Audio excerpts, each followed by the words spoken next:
સુરતના મોટા વરાછામાં રોડ બેસી જવાની ઘટનાની ગંભીરતાથી લઈ મેયર માયાબેન માવાણીએ સંબંધિત અધિકારીઓ અને કોન્ટ્રાક્ટરને નોટિસ ફટકારી છે. ટેકનિકલ આસિસ્ટન્ટ એન્જિનિયર તેમજ રોડનું કામ કરનાર કોન્ટ્રાક્ટર સામે જવાબદારી નક્કી કરવાની કાર્યવાહી શરૂ કરવામાં આવી છે. મેયર માયાબેન માવાણીએ સિવિલ ઇન્ફ્રા કંપનીને પણ નોટિસ પાઠવી 3 દિવસમાં લેખિત ખુલાસો રજૂ કરવાની સૂચના આપી છે. સાથે જ શહેરના તમામ ઝોનલ અધિકારીઓની બેઠક બોલાવી પ્રી મોન્સૂન કામગીરીની સમીક્ષા કરવામાં આવશે. મેયરે જણાવ્યું કે ઉધનામાં રોડ બેસી જવાની ઘટનાને લઈને પણ સાંજ સુધીમાં સંબંધિત અધિકારીઓ અને કોન્ટ્રાક્ટરને નોટિસ પાઠવવામાં આવશે. સુરત માટે જે પણ ઘટના ઘટી છે રોડ બેસી જવાની, તે ખૂબ ગંભીર ઘટના છે.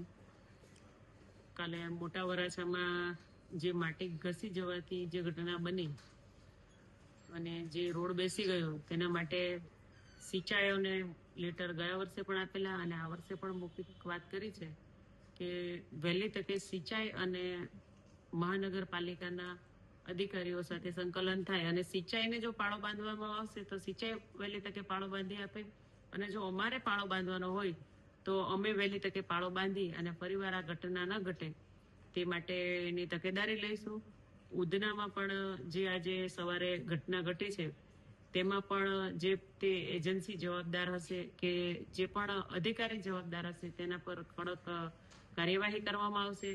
અધિકારીને જો સસ્પેન્ડ કરવા પડશે તો એને સસ્પેન્ડ કરીશું, અને જો કોન્ટ્રાક્ટરની સમય મર્યાદા પૂર્ણ નહીં થઈ હોય તો ફરીવાર આ રિપેર કરવાની પણ જવાબદારી કોન્ટ્રાક્ટરની રહેશે. મારા સુરત શહેરના વાસીઓ હેરાન થાય તેવું કોઈ પણ કામ ચલાવી લેવા મને. ગઈકાલની ઘટનામાં કઈ રીતે નોટિસ? ગઈકાલની ઘટનામાં 3 દિવસમાં ખુલાસો માંગ્યો છે.